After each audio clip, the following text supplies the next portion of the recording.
Hi, fellow cashflow builders. What has the Federal Reserve done?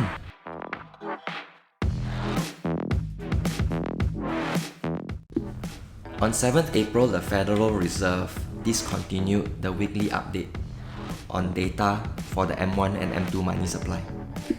And to help us explore more about that impact, let's understand more about what M2 is. Firstly, M2 is a measure of money supply which includes cash, checking deposits, as well as easily convertible near money.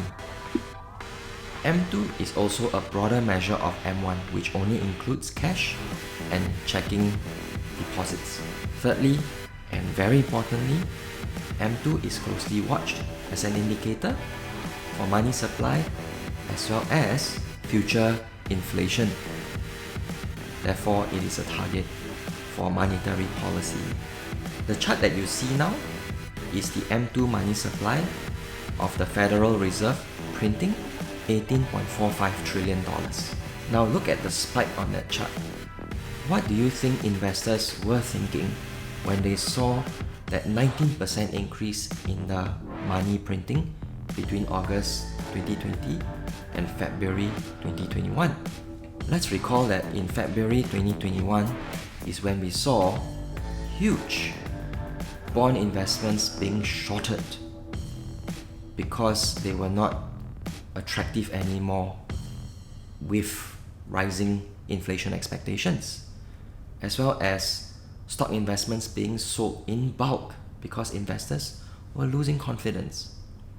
And finally, we were looking at private family funds receiving margin calls from the bank. So why is the Federal Reserve reducing our exposure to this data despite knowing that we know they are going to print more money? My guess is they do not want investors to rely too much on the money supply data for our buying and selling decisions, as we had relied on it too much, leading to the fear of rising inflation that led to the recent crash. So let me know down in the comments if you're expecting inflation to continue increasing. Meantime, as you are re-entering the market, remember the dollar cost average. Stay safe, stay invested. I'll see you in the next video. Take care, everybody.